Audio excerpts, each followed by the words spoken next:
Un hombre pactó con una entidad oscura y fundó una industria. En 1970, Gonzalo Aguirre Pech convirtió la brujería en una economía formal al organizar el primer Congreso Nacional de Brujos, centralizando el poder esotérico de todo un país en un solo punto, Catemaco. Este documental revela cómo lo logró, desde la transferencia energética de su maestro Don Manuel Utrera hasta la construcción ritual de su altar dual, dividido entre lo visible y lo oculto. Exploraremos su método técnico para canalizar fuerzas opuestas, su preparación física previa a cada ceremonia y el diseño estratégico de su figura pública como herramienta de control. ¿Puede una misa oscura sostener la economía de un pueblo durante más de 50 años? Y hay algo más.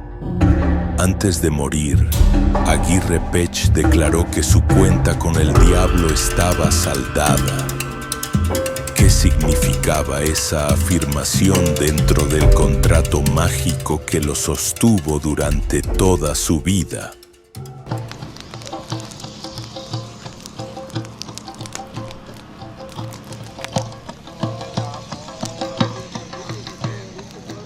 Viento del alma, llévame al altar. Despojémonos, todos. Es momento de despojarse.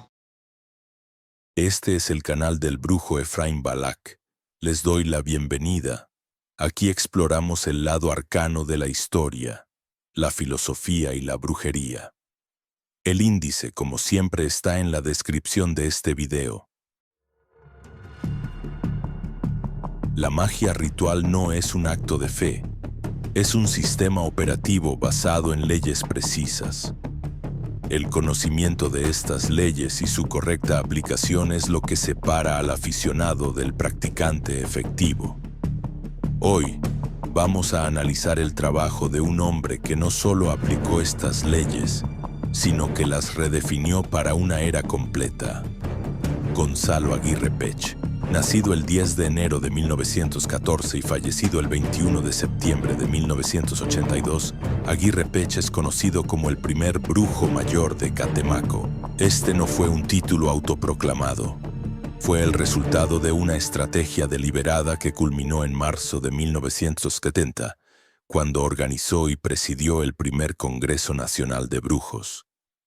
Este evento, documentado por la prensa de la época como la revista Vice, no fue una simple reunión. Fue la fundación de Catemaco como la capital comercial y espiritual de la brujería en México. Antes de él, la magia de la región de los Tuxtlas, un sincretismo de prácticas nahuas, afrocaribeñas y católicas, era un asunto privado.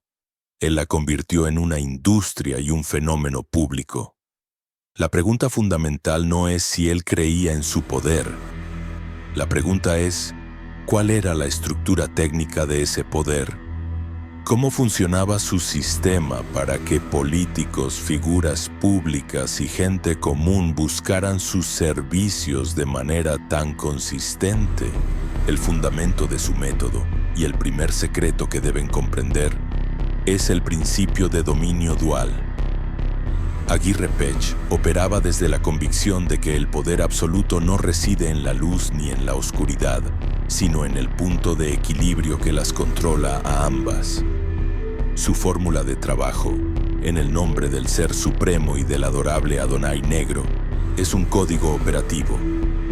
No es una oración, es un principio que activa dos polos opuestos. Adonai Negro no es un nombre genérico para una entidad demoníaca.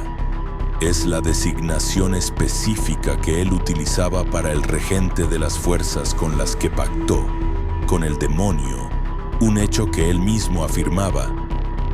Su capacidad para manejar esta dualidad se evidencia en su consultorio, donde colgaban diplomas que lo acreditaban como miembro de la Federación Espiritual Mexicana, junto a un altar oculto dedicado a la magia negra. Este conocimiento operativo no surgió de la nada, fue una transmisión directa. Su maestro fue Don Manuel Utrera, el brujo más respetado de la región antes que él. Antes de morir, Utrera le transfirió su conocimiento y su clientela. La validación de esta herencia está inscrita en el tiempo. Don Manuel Utrera murió el 21 de septiembre de 1969. Gonzalo Aguirre Pech murió exactamente 13 años después en la misma fecha, 21 de septiembre de 1982. En la numerología esotérica, el número 13 representa transformación, poder y el cierre de ciclos. Este patrón no es una casualidad, es la firma de un linaje energético, un sello que confirma la correcta transferencia del poder. A lo largo de este análisis voy a desglosar su sistema completo. No nos quedaremos en la superficie de las leyendas. Primero examinaremos su rol como el arquitecto del Catemaco místico y la estrategia detrás de su ascenso. Segundo, profundizaremos en la herencia del poder, analizando la dinámica maestro-discípulo y el significado de su sincronicidad mortal. Tercero, desvelaremos la clave de su poder, explicando la lógica funcional de la invocación dual y el pacto como una herramienta de dominio. Cuarto, entraremos a su laboratorio en el santuario del brujo, donde diseccionaremos la función de sus altares y el uso de sus herramientas, desde la palangana con agua perfumada hasta la figura tallada de Adonai. Quinto, les daré el protocolo de su ritual insignia, la misa negra del primer viernes de marzo, explicando el propósito del ayuno de 7 días y la secuencia de la ceremonia. Sexto, investigaremos las manifestaciones tangibles de su poder, como su famoso zoológico de nahuales, no como un mito, sino como una técnica de guerra mágica y demostración de dominio. Séptimo, abordaremos el concepto del trono vacío y la continuidad del linaje, analizando si el don es una herencia genética o un logro personal. Finalmente les entregaré el legado práctico del brujo mayor, un resumen de las técnicas que pueden aplicar directamente en su práctica. Lo que sigue no es una historia, es un manual de operaciones extraído de la vida de uno de los brujos más influyentes del siglo XX. Presten atención. Comenzamos ahora. El arquitecto del Catemaco místico, para entender la magnitud de Gonzalo Aguirre Pech. Primero debemos analizar el terreno sobre el que construyó su legado. La región de los Tuxtlas en Veracruz no es un lugar geográficamente ordinario. En la práctica de la geomancia, que es la ciencia que estudia las corrientes de energía de la Tierra, esta zona se clasifica como un vórtice energético. Esto significa que es un punto donde las líneas de fuerza telúrica, las venas energéticas del planeta, se cruzan y se intensifican. Históricamente, este poder fue reconocido por las culturas que ahí habitaron. Los olmecas, considerados la cultura madre de Mesoamérica, y después los nahuas, establecieron aquí sus centros ceremoniales. No es una casualidad. Ellos sabían dónde asentar su poder. A esta base indígena se le sumaron 2 influencias externas: las prácticas mágicas de los pueblos africanos, traídas a la región durante la época de la esclavitud, y el catolicismo impuesto por los españoles. El resultado no es una simple mezcla, sino un sincretismo funcional, una aleación de sistemas mágicos. En Catemaco es normal encontrar un curandero que invoca al espíritu del cerro junto a una oración a San Miguel Arcángel. El antropólogo Gonzalo Aguirre Beltrán, en su estudio clásico Medicina y Magia, documentó cómo estas prácticas de sanación y hechicería no solo sobrevivieron, sino que se fusionaron en un sistema práctico y único en Veracruz. Sin embargo, antes de Aguirre Pech, este conocimiento era un poder fragmentado, practicado de forma privada por curanderos locales que servían a sus comunidades en las sombras. La pregunta clave es, ¿cómo un solo hombre pudo cambiar todo esto? La respuesta es que Gonzalo Aguirre Pech no inventó la magia de Catemaco, él la organizó. Le dio una estructura, un nombre y una proyección que nunca antes había tenido. Este es el primer acto mágico de alto nivel. No se limita a usar el poder existente, sino que lo moldea y lo dirige para crear una nueva realidad. Su momento decisivo llegó tras la muerte de su maestro, don Manuel Utrera, el 21 de septiembre de 1969. Con la desaparición de la figura de poder dominante se abrió un vacío. Un practicante promedio se habría conformado con heredar la clientela de su mentor y continuar el trabajo de manera discreta. Pero Aguirre Pech vio una oportunidad para institucionalizar su poder a una escala sin precedentes. Su visión no era ser un brujo más, sino ser el brujo. Y para ello necesitaba un acto fundacional. Ese acto ocurrió apenas 6 meses después, en marzo de 1970. Con una audacia que rompía con todas las tradiciones de clandestinidad, Aguirre Pech convocó y presidió el primer Congreso Nacional de Brujos de Catemaco. Este evento, que hoy puede parecer un festival folclórico, fue en su momento una jugada estratégica revolucionaria. Primero, le dio al poder amorfo de la región un ancla temporal y un nombre. Al establecer la celebración anual del primer viernes de marzo, creó un ciclo ritual. En la magia, crear ciclos es fundamental. Es como construir un motor que se recarga solo cada año. El primer viernes de marzo se convirtió en el Año Nuevo Esotérico de la región, una fecha a la que la gente, tanto practicantes como clientes, debía peregrinar. Segundo, se posicionó a sí mismo como la autoridad central. Al ser el organizador, el título de brujo mayor no fue autoproclamado, se lo confirió la propia estructura del evento. Él era el anfitrión, el maestro de ceremonias, el sol alrededor del cual orbitaban los demás hechiceros. Centralizó el poder en su persona de una forma pública e innegable. Hacer un breve paréntesis para comentarte. La mayoría de las personas que me contactan, que no son pocas, me han pedido que explique más sobre demonología, entes y deidades que pueden ayudar en las intenciones del amor.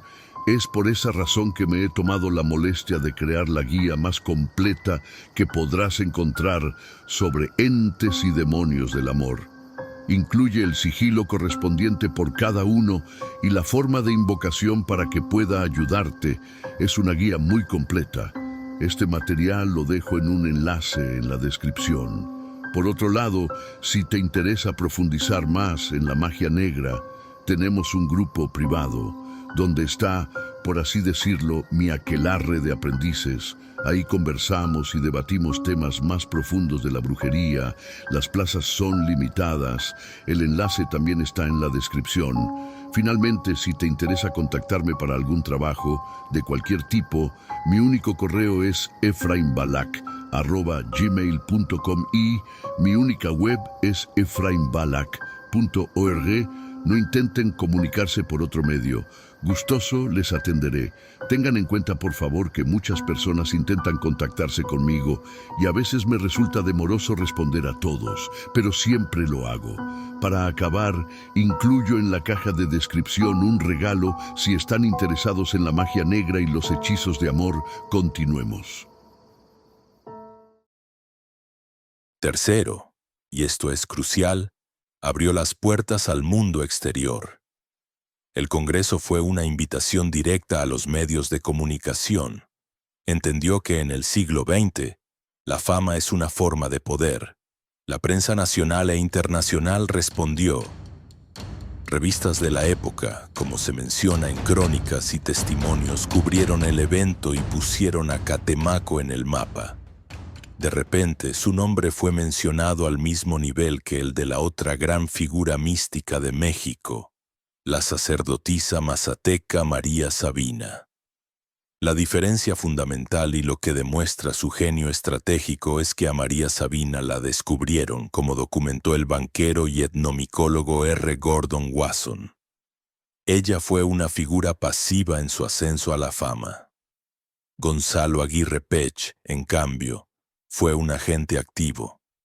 Él no esperó a que el mundo llegara a él. Él diseñó un evento tan llamativo que obligó al mundo a venir a buscarlo.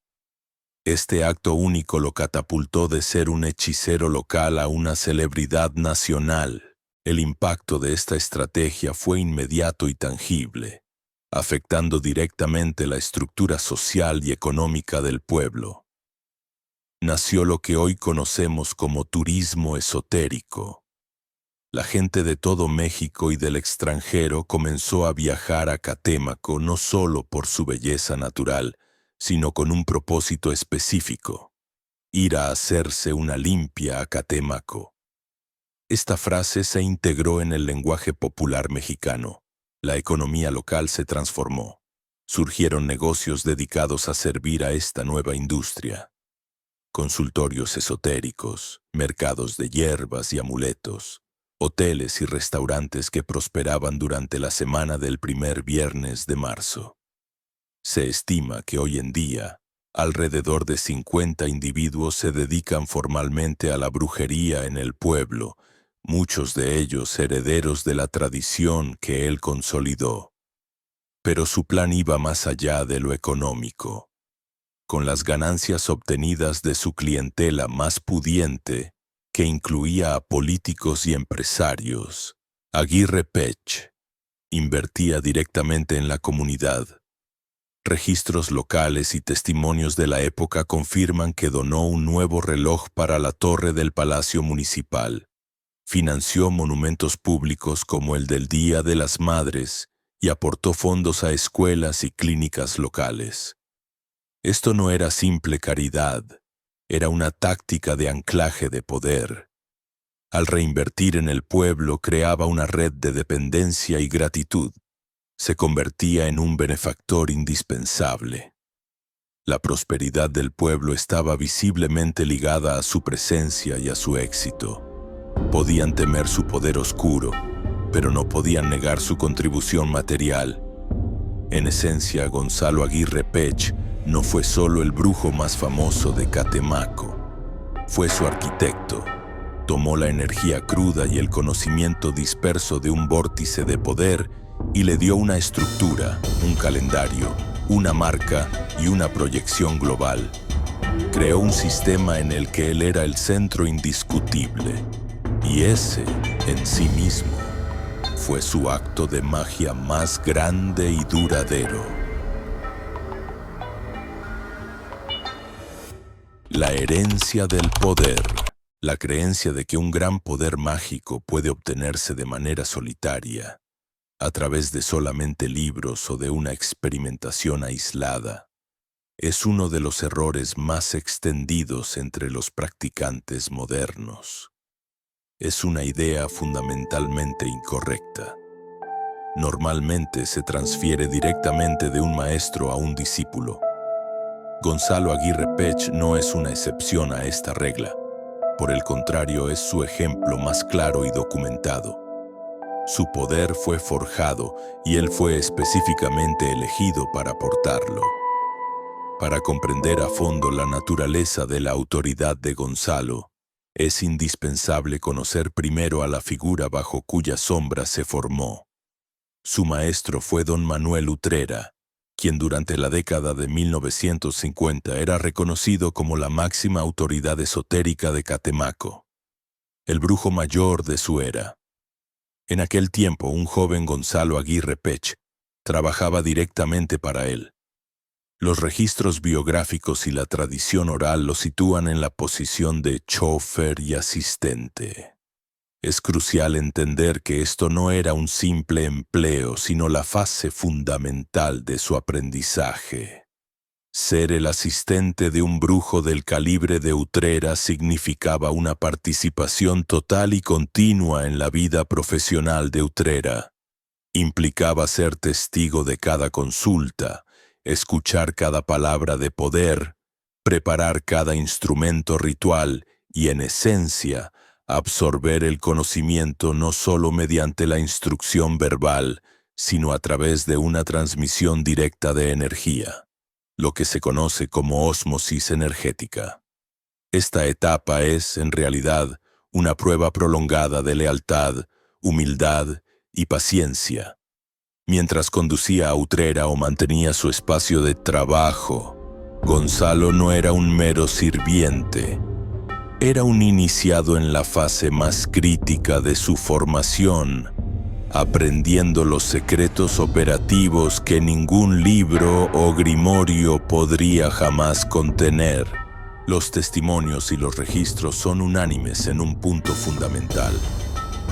Antes de su muerte, don Manuel Utrera tomó la decisión consciente de transferir su legado. Identificó en Gonzalo al único recipiente con la capacidad y la fortaleza para contener y perpetuar su línea de poder. Por esta razón le transmitió su conocimiento de manera deliberada y completa.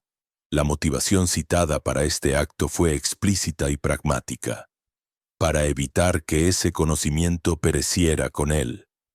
Este detalle es la clave de todo. La sucesión no fue un accidente, ni una usurpación de poder. Fue un acto ritual formal, una entrega solemne de la autoridad mágica. Utrera no solo le entregó sus fórmulas y secretos, le cedió su reputación, su base de clientes y, lo que es más importante, su legitimidad como la principal figura de poder en la región. Ahora, llegamos a la evidencia que valida esta transmisión más allá de cualquier duda razonable. Una prueba inscrita en el propio tejido del tiempo y que demuestra la intervención de fuerzas que operan por encima de la voluntad humana. Analicemos los datos numéricos con precisión. La fecha de la muerte de don Manuel Utrera fue el 21 de septiembre de 1969. La fecha de la muerte de Gonzalo Aguirre Pech fue el 21 de septiembre de 1982. La sincronía no se limita a ser el mismo día del mismo mes. El intervalo exacto que separa ambas muertes es de 13 años. En la ciencia de la numerología, que estudia la vibración y el significado inherente de los números, esto no es una casualidad, es una firma. El número 13 es universalmente reconocido como el número de la transformación profunda y radical. En el tarot, por ejemplo, la carta número 13 es la muerte, que no simboliza un fin físico, sino el fin de un ciclo y el renacimiento a un estado superior de existencia. Representa la destrucción de las formas viejas para dar paso a lo nuevo, un símbolo de poder y transmutación. Que esta sucesión mágica esté sellada por un ciclo de 13 años es una declaración matemática de que el poder no solo fue transferido, sino que fue exitosamente transformado y elevado a un nuevo nivel en su nuevo portador. La profundidad del patrón no termina ahí. La fecha misma, el día 21, tiene su propio significado crucial. El número 21 representa la culminación, la realización total. En el tarot, la carta 21 es el mundo, que simboliza la integración completa, la maestría absoluta y la conclusión exitosa del viaje del iniciado. Además, el número 21 es el resultado de la multiplicación de dos números primordiales en la mística, 3 y 7. El número 3 es el número de la creación y la manifestación material, representado por la carta de la emperatriz. El número 7 es el número del místico, del buscador espiritual y del triunfo de la voluntad, representado por la carta del carro. Por lo tanto, el número 21, la fecha de la muerte de ambos maestros, significa literalmente la manifestación exitosa del camino espiritual. Lo que tenemos aquí no es una coincidencia, sino lo que en la alta magia se denomina un sello cósmico. Es una firma del universo, un patrón aritmético innegable que valida la legitimidad de este linaje de poder. Demuestra que la corriente energética que fluía a través de Utrera encontró su conductor adecuado en Aguirre Pech y que el ciclo de transferencia se completó de manera perfecta y ordenada.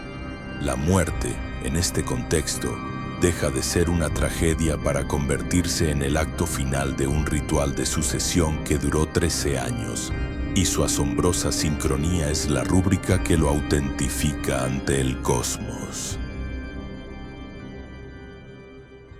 El poder dual de Gonzalo Aguirre Pech. La eficacia de un mago no se mide por su moralidad, sino por su comprensión de la física espiritual. La energía en su estado puro carece de etiquetas como buena o mala.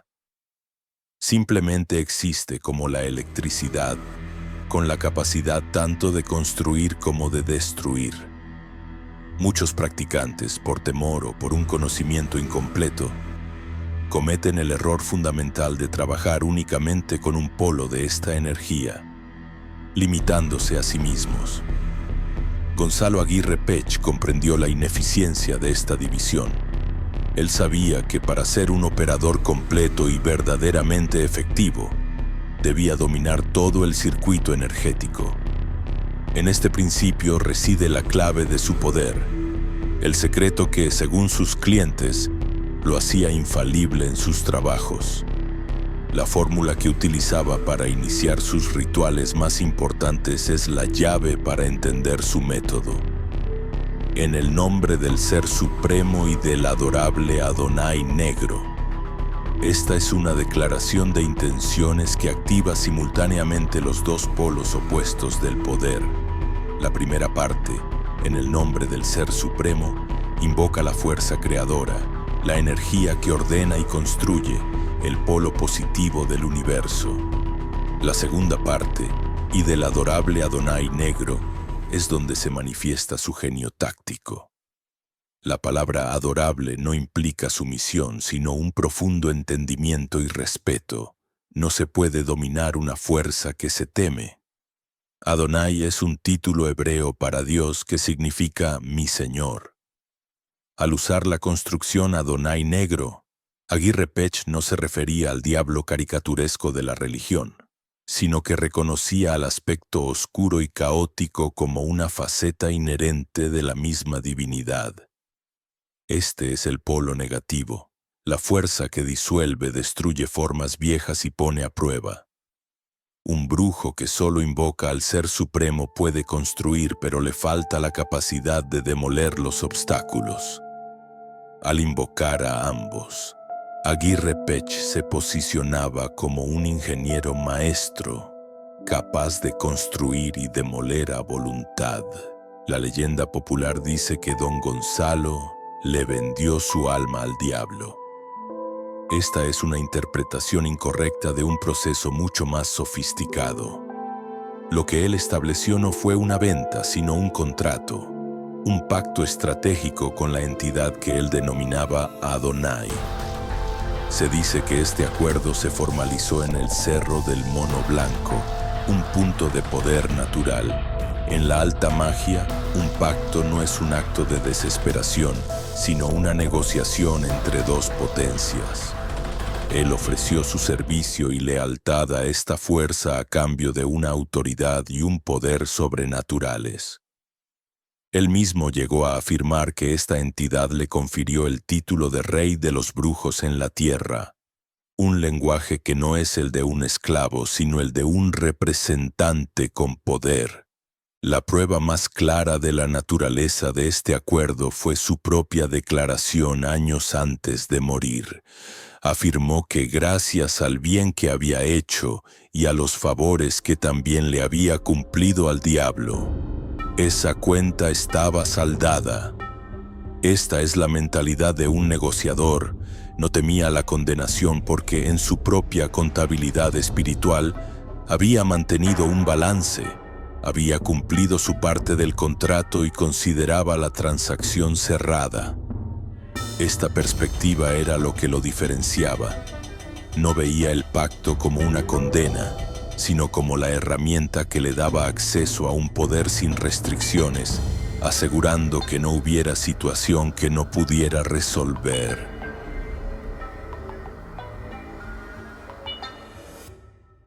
El brinco del león, su altar. El espacio de un mago es un microcosmos, una réplica del universo que él gobierna, y está diseñado para enfocar y amplificar su voluntad. El consultorio de Gonzalo Aguirre Pech, al que bautizó como el Brinco del León, y que se encontraba en las afueras de Catemaco, en el camino hacia Playa Azul, era una máquina ritual ordenada con una precisión absoluta. Su estructura física era el reflejo exacto de su filosofía de dominio dual. El lugar estaba deliberadamente dividido en dos zonas de poder distintas, una visible y otra oculta, cada una con un propósito y una frecuencia energética específicos, diseñadas para tratar diferentes niveles de problemas. Al entrar en el consultorio, el visitante se encontraba de frente con el altar blanco. Esta era su cara pública, la zona de operaciones para trabajos de sanación, limpias energéticas y magia de carácter benéfico. Estaba intencionadamente a la vista de todos, diseñado para ser familiar y tranquilizador para el cliente promedio. En él se disponían las herramientas del sincretismo religioso mexicano, escapularios y las imágenes de santos católicos que son invocados por sus atributos mágicos específicos. Entre ellos se encontraba San Martín Caballero, a quien se recurre para la suerte en los negocios y el trabajo; San Antonio de Padua, el intercesor para encontrar objetos o personas perdidas y para asuntos amorosos; y Santiago Apóstol, el santo guerrero, una figura de poder invocada para la protección y para librar batallas contra enemigos visibles e invisibles. Pero en este altar, un detalle singular revelaba una comprensión esotérica más profunda. En el centro, había un pequeño crucifijo, pero la figura de Cristo en esa cruz tenía una pierna rota. Esto no es un defecto.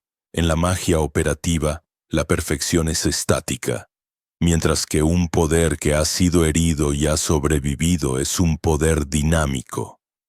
Representa una fuerza que ha conocido la fractura y por lo tanto posee la empatía y el conocimiento para reparar. Este altar era el designado para los trabajos considerados suaves, aunque para don Gonzalo, a menudo eran solo la puerta de entrada para diagnosticar problemas que requerían una intervención mucho más contundente. La verdadera fuente de sus resultados, los que él mismo consideraba infalibles, se encontraba resguardada tras una simple cortina. Este acto de ocultar no era por vergüenza, sino la aplicación de un principio fundamental. Lo más sagrado y potente siempre debe estar velado, protegido de la energía y la mirada de los no iniciados. Al correr esa cortina se accedía al núcleo de su poder, su altar negro. Este espacio no estaba sobrecargado, estaba dominado por una única y sobrecogedora presencia. Una figura toscamente tallada en madera de mangle, que representaba a la entidad que él designaba con el nombre de Adonai. Los testigos la describen como un demonio de color rojo, con un tridente en la mano. La elección de la madera de mangle es técnicamente significativa. El mangle es un árbol que crece en la zona liminal entre la tierra firme y el agua salada, un espacio que es un portal natural entre dos mundos. La figura, por tanto, estaba construida con un material que por su propia naturaleza pertenece a los umbrales. Este ídolo no era una simple estatua decorativa. Era un fetiche, un objeto cargado intencionadamente que servía como punto de anclaje físico, una antena, para la entidad con la que había pactado. Era aquí, bajo la mirada directa de esta efigie, donde se realizaban los trabajos de magia negra, los rituales que exigían el uso de la fuerza más directa y absoluta para romper maleficios, para doblegar voluntades o para forzar resultados que la magia blanca no podía garantizar. Junto a estos dos polos de poder, don Gonzalo disponía de un arsenal de herramientas prácticas que demostraban su dominio de la curandería tradicional. Para sus limpias, empleaba una palangana con agua perfumada, no solo por el aroma, sino porque el agua es el elemento que mejor absorbe y registra las impresiones energéticas de una persona. Utilizaba huevos, que en la curandería funcionan como un dispositivo de diagnóstico y como una esponja espiritual.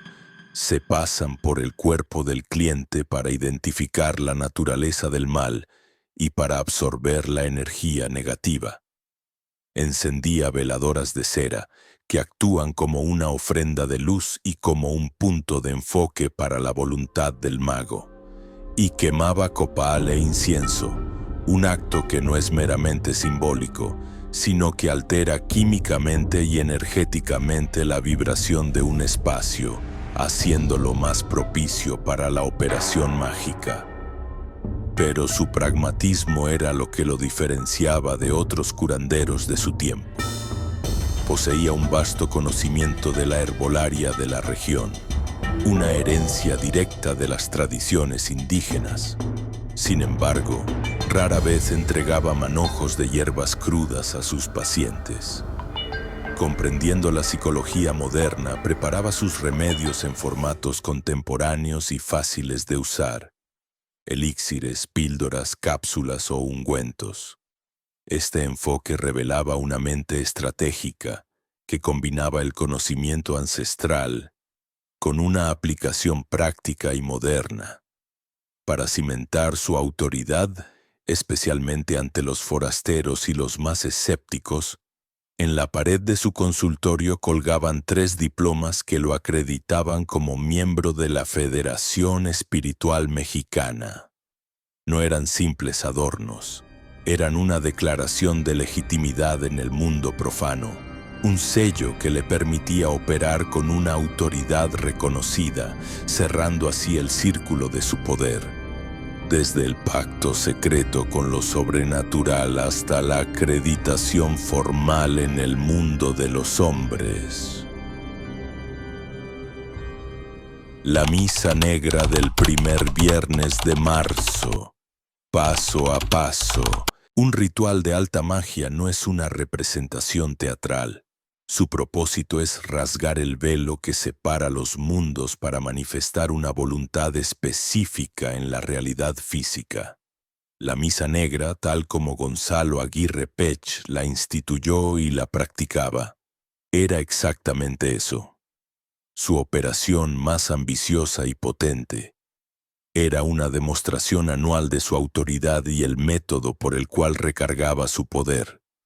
Para comprender su funcionamiento es necesario desmantelarla en sus componentes, porque cada paso, cada gesto y cada palabra dentro de ella tenían un propósito técnico definido y deliberado.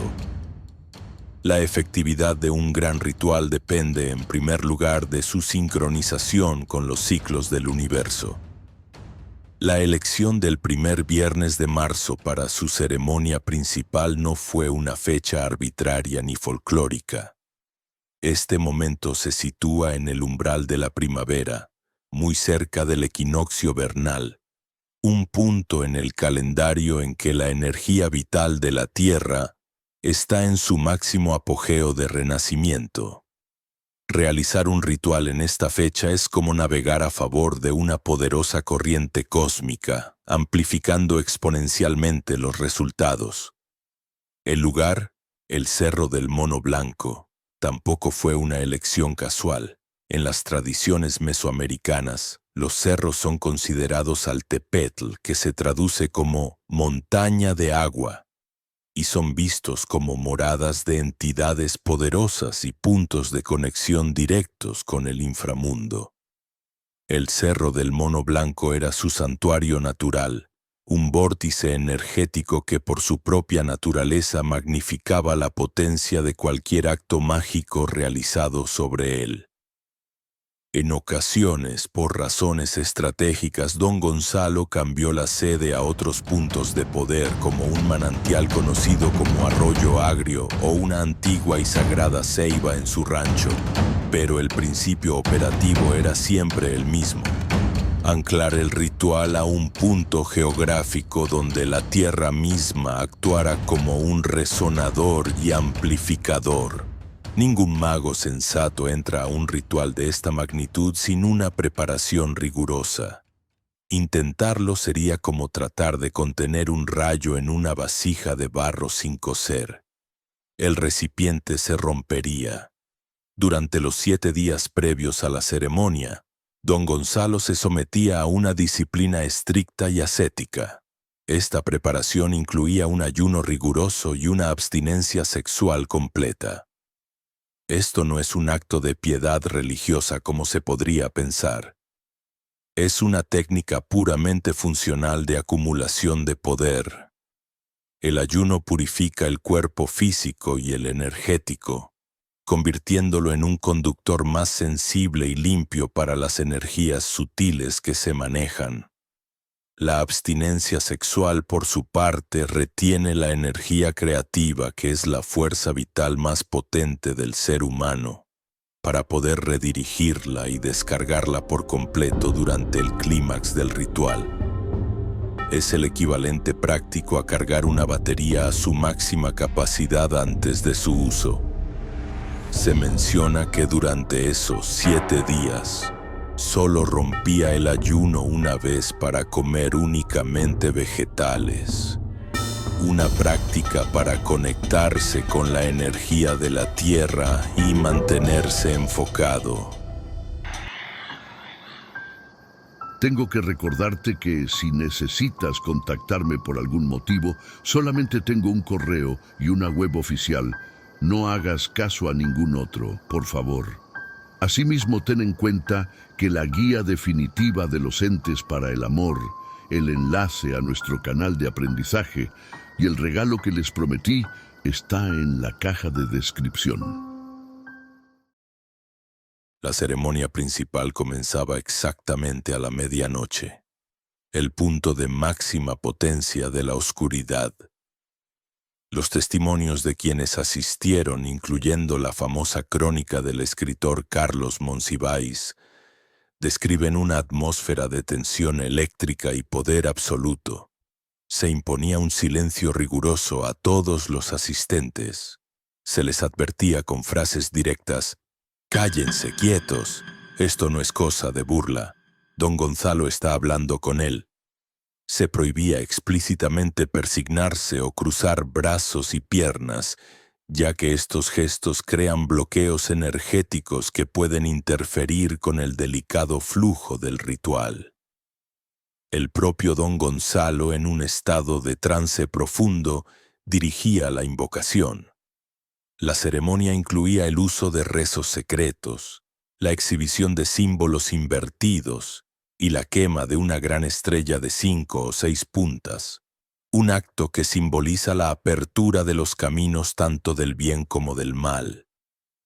El clímax del rito, en su forma original durante la época de Aguirre Pech, era el sacrificio animal.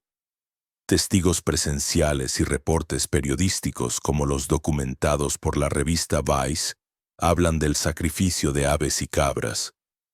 Es crucial entender esto desde una perspectiva técnica, no moral.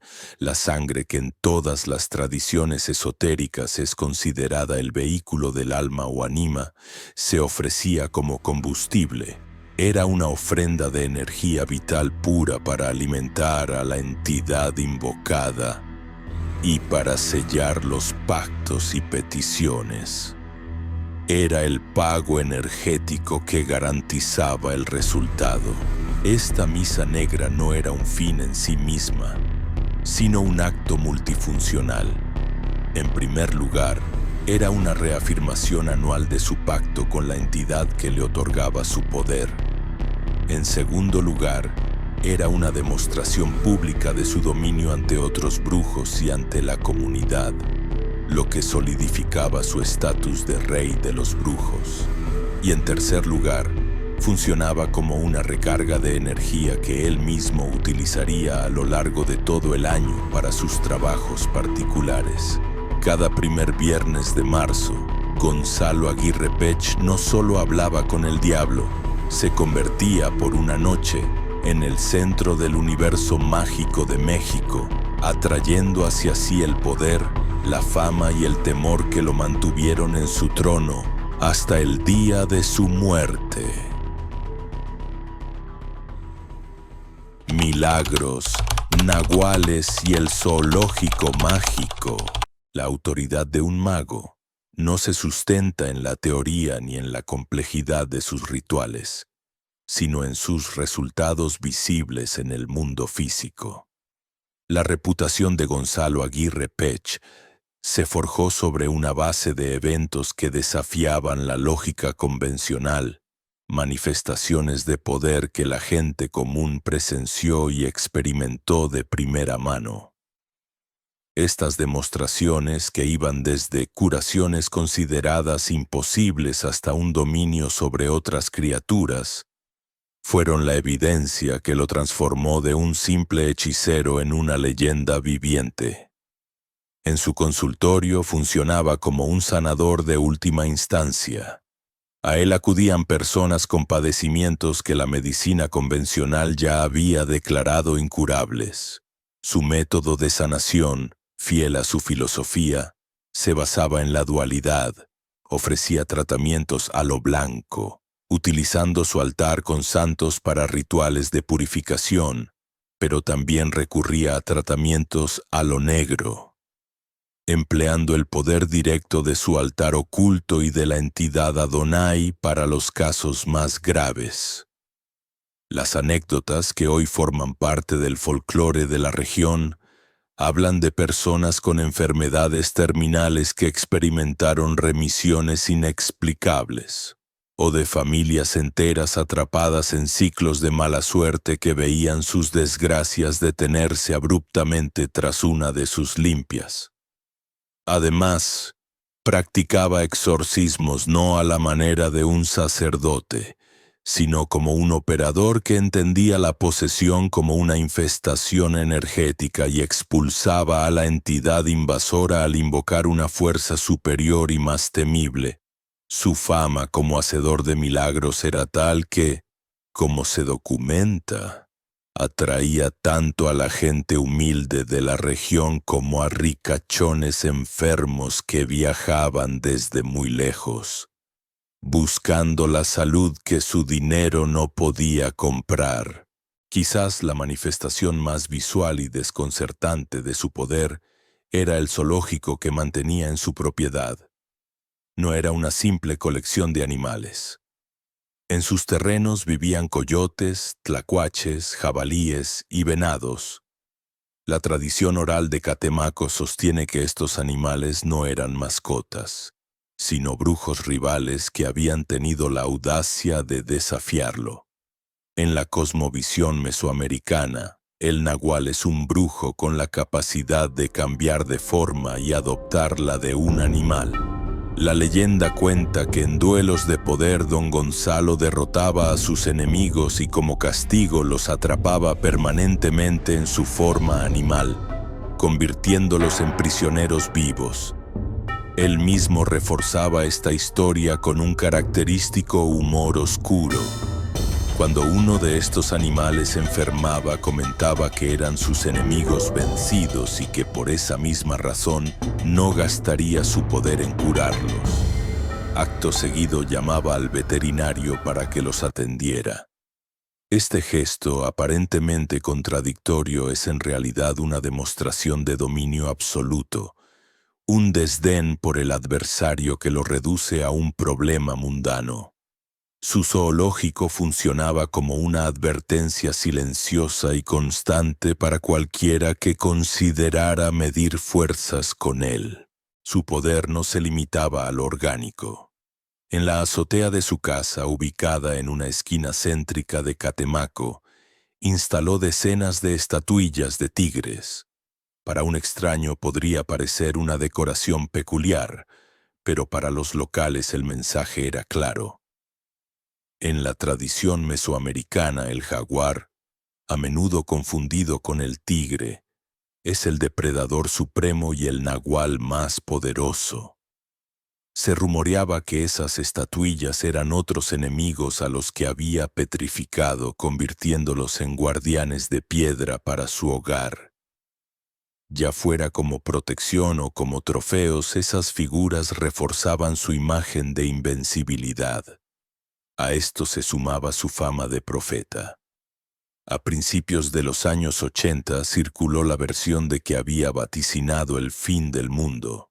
Aunque la predicción no se cumplió, el hecho de que se le atribuyera demuestra la fe que la gente tenía en su visión sobrenatural. Se decía que podía ver la sombra de la muerte sobre las personas, anticipando desgracias con una precisión escalofriante.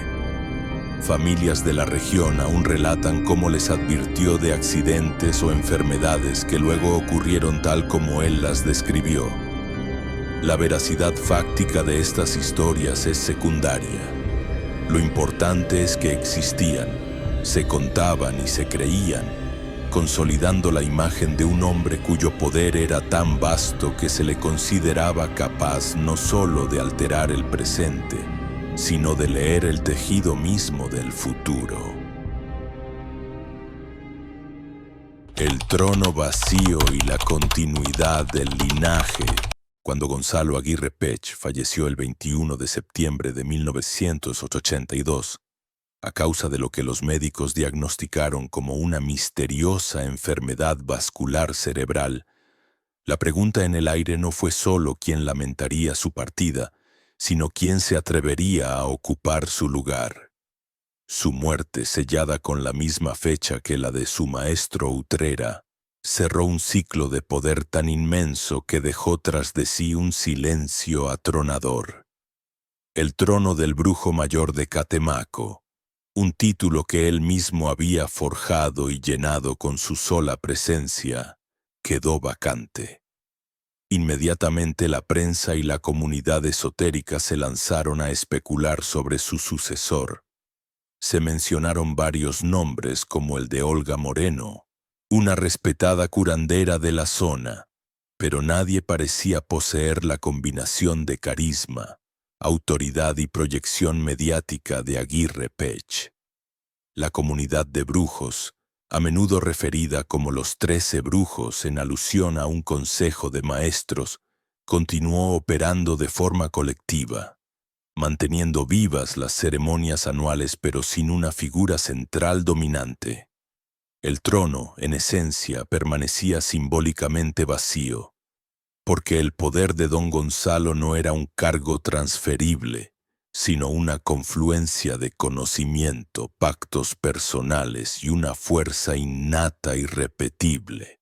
De los 9 hijos que tuvo, la mayoría eligió caminos profesionales ajenos a la brujería. Sin embargo, el linaje mágico no se extinguió por completo. Uno de sus hijos, Gonzalo Aguirre Sánchez, decidió abrazar el legado de su padre, especializándose en la magia negra que le dio tanta fama. Apodado el Apóstol del Diablo, él se presenta como el continuador de la tradición familiar y el guardián de las misas negras que su padre instituyó en 1970.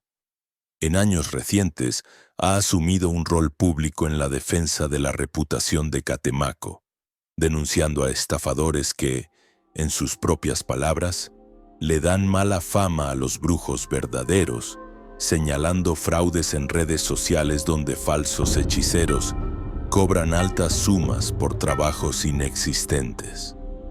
A pesar de este esfuerzo por mantener vivo el apellido y las prácticas, la percepción local revela una profunda verdad esotérica. Un dicho popular en Catemaco resume el dilema: el poder era del papá, no de él. Esta sabiduría popular nos lleva al corazón del asunto.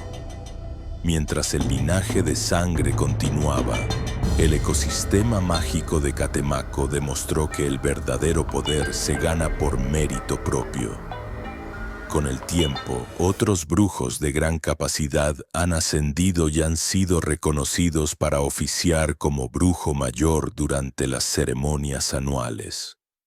Un ejemplo notable es Jaime Verbona Samar, un practicante que inició su camino a los 13 años y se ha ganado una formidable reputación por su especialización en exorcismos y limpias de alto impacto. El hecho de que él haya sido elegido en años recientes para dirigir la misa negra principal es una prueba de que la autoridad operativa en Catemaco se concede por poder demostrado, no por apellido. Esto nos lleva a la respuesta sobre si el don se hereda o se gana. La respuesta es dual. Debemos diferenciar entre el don y el conocimiento. El don es la chispa innata, la sensibilidad energética con la que se nace. Es el hardware del alma y no se puede heredar. El conocimiento, en cambio, son las técnicas, los rituales y los secretos operativos. Es el software que se puede enseñar y transmitir. Gonzalo Aguirre Sánchez heredó el conocimiento de su padre, pero el don de este era personal e intransferible. Un brujo mayor del calibre de Aguirre Pech es la rara combinación de un don excepcional magnificado por un conocimiento profundo. Por eso su trono sigue en esencia vacío, a la espera de que surja una nueva figura que posea esa misma y potente fusión. El legado práctico del brujo mayor. Claves para el practicante moderno. Hemos recorrido la historia, desmantelado los rituales y explorado las leyendas que rodean a Gonzalo Aguirre Pech. Sin embargo, el verdadero valor de estudiar a un maestro de su calibre no reside en la mera admiración de su pasado, sino en la aplicación práctica de sus principios en nuestro presente. Su legado no es una reliquia para ser guardada en un museo. Es un manual de operaciones, un compendio de técnicas y filosofías que, si se comprenden y se aplican correctamente, pueden elevar drásticamente la efectividad de cualquier practicante de magia. Ahora vamos a extraer las lecciones fundamentales de su sistema, los pilares de su poder que pueden y deben ser integrados en cualquier práctica seria. La primera y más importante lección es el dominio de la dualidad. Es imperativo abandonar la idea infantil de la magia blanca o negra como sistemas opuestos. Esa es una construcción moral, no una realidad energética. El universo opera con polaridades, como los polos positivo y negativo de una batería. Un practicante que solo trabaja con un polo es ineficiente. La praxis de Aguirre Pech, encapsulada en su comando, en el nombre del Ser Supremo y del adorable Adonai Negro, nos enseña a posicionarnos en el centro, no como siervos de una fuerza, sino como mediadores de ambas. Se debe aprender a invocar tanto a las fuerzas que construyen como a las que disuelven. Cuando se necesite crear, se invoca la luz. Cuando se necesite eliminar un obstáculo, una enfermedad o una maldición, se invoca la oscuridad para que reclame lo que le pertenece. El poder real no reside en la luz ni en la sombra. Reside en tener el control del interruptor. La segunda clave es entender la disciplina como un método para acumular poder. La energía mágica no se crea de la nada, se acumula, se concentra y se dirige. El ayuno y la abstinencia sexual que don Gonzalo practicaba antes de sus grandes rituales no eran actos de penitencia, sino técnicas de ingeniería energética. El ayuno purifica el cuerpo, convirtiéndolo en un canal más claro para las energías sutiles. La abstinencia detiene el gasto de la energía vital más primaria, la energía creativa, y la almacena, similar a como una presa retiene agua para generar una enorme presión. Antes de cualquier operación mágica importante se debe incorporar un periodo de purificación. Puede ser de un día, 3 o 7, según la magnitud del trabajo.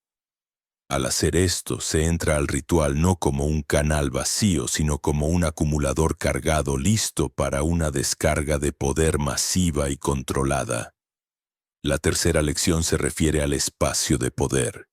Un altar no es una simple mesa con adornos, es el panel de control del universo personal del mago. La estructura del consultorio de Aguirre Pech enseña la importancia de la compartimentación energética. Es fundamental crear un espacio sagrado que refleje la dualidad del trabajo, una zona para trabajos constructivos y de luz, y otra separada y preferiblemente velada para trabajos de destierro o destrucción. Esta separación física ayuda a la mente a cambiar de frecuencia y evita la contaminación energética. Además, como él, se debe aprender a construir herramientas de poder propias. Una figura tallada con las propias manos como su Adonai de mangle siempre tendrá más potencia que un objeto comprado, porque estará impregnada de la intención del mago desde su creación. La cuarta clave es el uso de la fama y la anécdota como armas psicológicas. Gonzalo Aguirre Pech entendió que la guerra mágica también se libra en la mente de los demás. Su zoológico de nahuales y los tigres en su azotea eran más que historias. Eran una campaña de guerra psicológica que proyectaba una imagen de poder invencible, disuadiendo a rivales y reforzando la fe de sus clientes. Un practicante debe aprender a construir su propia leyenda a través de sus resultados. Un trabajo exitoso no es solo un éxito, es una anécdota, una prueba de capacidad. Al documentar y hablar de los resultados con confianza, la reputación precede al mago. Un practicante temido y respetado a menudo gana la batalla antes de que comience, porque la mente de su adversario ya ha sido derrotada por su fama. Finalmente, la quinta lección es la más pragmática. La generosidad como un anclaje en el mundo material. Aguirre Pech usaba el dinero de sus clientes adinerados para financiar obras en su comunidad. Esto no era simple altruismo, sino una estrategia brillante.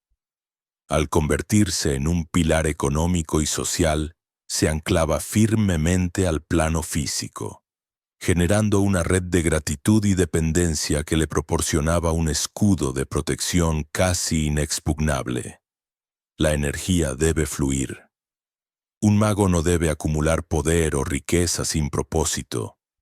Invertir en la comunidad y ayudar a otros son actos que equilibran los trabajos más oscuros y otorgan un poder en el mundo de los hombres que ninguna entidad puede conceder. Estas 5 claves son el testamento operativo de Gonzalo Aguirre Pech. Principios funcionales que, al ser integrados, pueden transformar la capacidad de cualquier practicante para influir en la realidad. No olvides que este es el canal de Efraín Balak. Si necesitas contactarle por algún motivo, puedes hacerlo a través del correo efrainbalak@hotmail.com o a través de los medios indicados en la caja de descripción o en la web oficial efrainbalak.org. Por favor, no vayas a contactar a través de ningún otro medio. Hay muchos suplantadores. Hay que cuidarse de ellos. Finalmente, si quieres dar un paso más en la brujería, nos vemos en el grupo privado para conversar mejor. El enlace también está en la descripción. Hasta el siguiente video. Mucha suerte.